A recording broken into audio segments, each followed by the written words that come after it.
lo esina studio umama wengane uhamba nendodakazi yakhe. Indodakazi. Yes. Ake sibabingelele noLokhoze FM, so bingelela ke kanjani umama wengane nododakazi wakhe bakhona la. Sifuna nibingelela siqale ngosiso omncane kunjani dadewethu? Ngiyaphila njani? Ngikhona. Sixoxele kancane uqala ngawe la. Iqala kanjani le ndaba kababa nakho sisebenze zafika la? Engibize ekamereni lakhe. Athi ngize kena. Bubu neminyaka mingaki ngesikhathi? Ngango 13 years. Okay, unangaki manje? Ngina 17. So manje kusenza ngani ukuthi ukhulume ngayo lento? Kodwa singakhuluma ngayo. Okay, ngize nama ukuthi kunzima umama ngoba ukhona uzokwazi ukuthi athathe over. Ngifuna ukukhumbuza izinto ezobuhlungu ezenzeka. Mawubona ukuthi kukhona lapho ehluleka khona, ngizokuvumela ukuthi ungaqhubeka, okay? Yeah. All right, asithathe. Ngibiza athi ngize kena. Athathe impahla zami ngoba ngiyithoma. Athi ngeke ngiyithole ngizoqhubeka igedi ngenkani. Okay, mawuthi uyithomba wakiseke ngomfana. Yeah. Okay. Yeah. Athathe into zami. Athi mangifuna ukuthola into zami kumele ngizolala naye. Ha. Ukuze ngithole into zami. Izinto zeimpahla lezo? Yeah, uzabafana. Okay. Athi ngiqhubeka igedi ngenkani. Bathi mangifuna kumele ngizolala naye.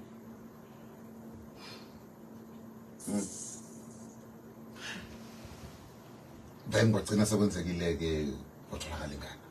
Yeah, wayekwenza njalo ekuseni bayeshoya ibhabhala sometimes. Yeah. So manje ugcina kanjani lapho izifike ku stepmother indaba iphuma ngobani ngowe usuba nesibindi kwenzakalani? Wahlangana nami ubaba egate. Ethi mase ngiqeda into engiyenzayo ngizikena. Ngamtshela ke mina ukuthi angithandi into ayenza kumina kanti stepmother uyeza uphezulu. Wangibiza wangibuza ngavuma ngamtshela ukuthi ubaba ungenzani. Ngamtshela ukuthi ngifuna ukwembopha wathi ngeke ukwazi ukwenza lokho because mawuthi ngiyambopha kade seyiqala yini mawuthi ngiyambopha mele siboshwe sobo2. Usho mama lo. Uzizwa njani manje? Sengila ifana bona kufana. Yini obufisa ukuthi kuba nawe ngabe yenzeka? Ukuthi ahlale ejele engaphuma. Hlale ejele ngaphuma. Alright, ithi ngifaka umama wakho manje. Right, usakhomela. Mama asibingelele sibonke lokhozini nansi ingane yakhe ifika nendaba njena lezi. Ngiyezwa ukuthiwa ngenazamana nokuthola usizo. Kuhambe kanjani? Yebo sanibonani. Inhliziyo yami ibuhlungu kakhulu. Ngiyangiphatha ukuthi njalo kufanele ngikhulume ngalo. Yeah. Kodwa ayikho into ezokwenziwa ngoba kumele kukhulunywe ngalo ngoba kumele usizo sikutholile. So ukuthola kwami lonke lo daba lo ngithole late sina 7 months. Wambeletha umntwana umbelethe ngo-April 8 embelethela eArkhikhan. So mebeletha ingane ngesikhathi sakhulelwa wayeshiya ukuthi ingane akayifuni. Nami futhi ngangivumelana naye because ngangi-understand ukuthi ingane ekwazi ukukhulisa ingane kababa wayo. Yes, nami ngithi ngeke ngikwazi ukubuka ingane yengane yami ezalo baba wengane yami. So sasivumelene nge-adoption. Uma semthola umntwana vele uthole umntwana oyintombazane. Emoyeni wami ngibuka izinto ezenzakala emhlabeni ngicabanga ukuthi mhlawumbe in 2 years down the line ngizobona ku-TV kuthiwa ingane yentombazane yenze 1 or 2 or 3 mhlawumbe yabulawa. Ngabona ukuthi ukuthula emoyeni wami ngeke ngize ngikuthole ngoba ngizohlezi ngithi mhlawumbe leya ngane ngathi yabo nje angivedane ngiyithathe kube ingane yami. So mase ngiyithatha esibhedlela kwaba iprocess nje ende kakhulu because basebefuna nama-affidavit ngoba mina ngathi ngafika kuthiwa odokotela bayayi-check-a babeqeda ukuyi-check-a iyahamba manje ngathi cha ayisahambi bathi kanjani ngathi hayi ngizoyithatha bathi yonke into isibhalwe because umbhede ngawufica usubhalwe uBluetech. Bangiphoqa ukuthi angihambe ngiyowenza i-affidavit kuyima ngiyithatha ingane ngeke ngikwazi ukuyithatha phandle i-affidavit ngaphindela ekhaya-ke eHammersdale ngawenza lawo ma-affidavit ngabuya ngakusasa kuMonday sengizocela umntwana.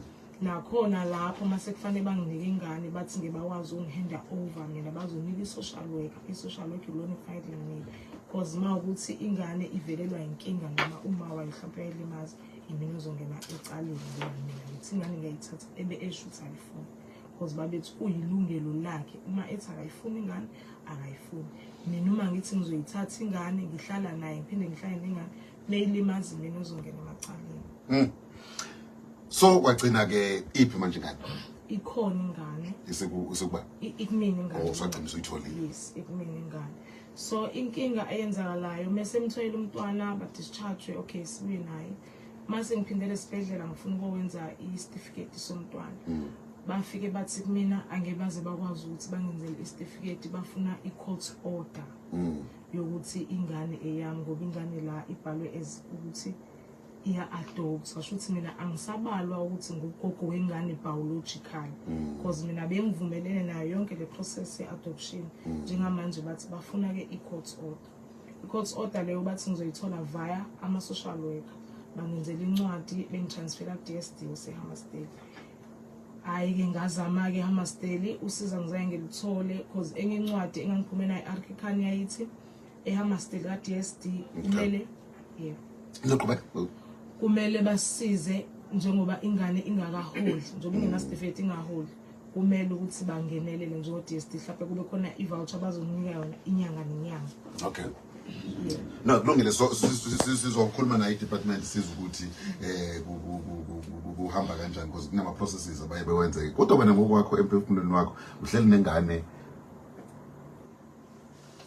kamkhwenyana wakho noma ka ex husband ka ex okay ex boyfriend ex-boyfriend ngisho kahle and lengane happens to be ingane yakho futhi I'm sure akuphathi kahle lokho noma ingane phela isibuzo sivela kuNkulunkulu egcineni kodwa iprocess eyenzeke ngayo ukuze kufike la ayikunika ukuthula namanje ukuthula anginako because le muntu loya wathatha umntombi bami wangizalisa ingane the very same ngane uthatha umntombi bayo uyizalisa ingane ngahlukana naye ngineminyaka ngahlukana naye angazi ukuthi lobuhlungu lobu afuna ngizwisa bona because ngiyayibona lento ukuthi very kahle kahle ize kumina ngqo angazi lobuhlungu lobu angizwisa bona ukuthi ufuna kube njani angazi noma ngamusho ngigama noma singamshongo manje mawukuthi ubelalele ithini message yakho uma ungafuna ukuthi ayizwe noma ungasambizanga ngegama kwamanje into engangitshela yona ngimzonda ngawo wonke umoya wonke ngiyafisa ukuxola ngoba mangaxolile ngiyazi ukuthula ngeke ngize ngikuthole emoyeni wami kodwa ngiyamzonda kube kuyangami ngabe ngiyambulala nokumbulala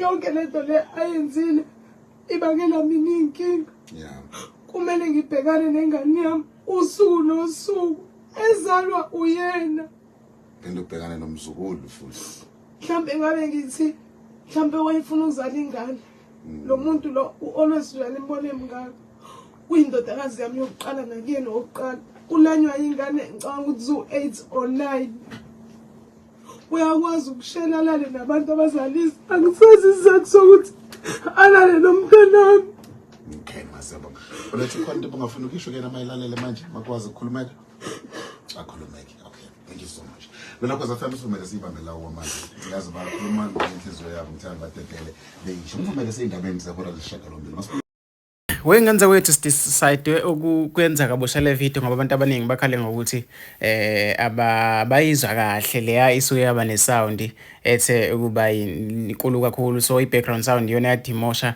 leya video sesidecide ukuthi no ithi senze kabusha bese sibazwisa abantu ukuthi bekade kwenzakala nje bekhale kakhulu abantu ke la kwi-channel yethu ukuthi i-video ithe ukuba ke ne-background sound enkulu kakhulu abaseze ukuthi ke bekade kwenzakala cha sitheke asenze kabusha wengenza wethu yona ke video le sethemba ukuthi nizokwazi ukuthi nizwele yona kunjengoba ke kunjalo mina sengiphuma kanje ningakhohlwa ucindezela subscribe zonke izinto esiyiposta kuyona ke le channel.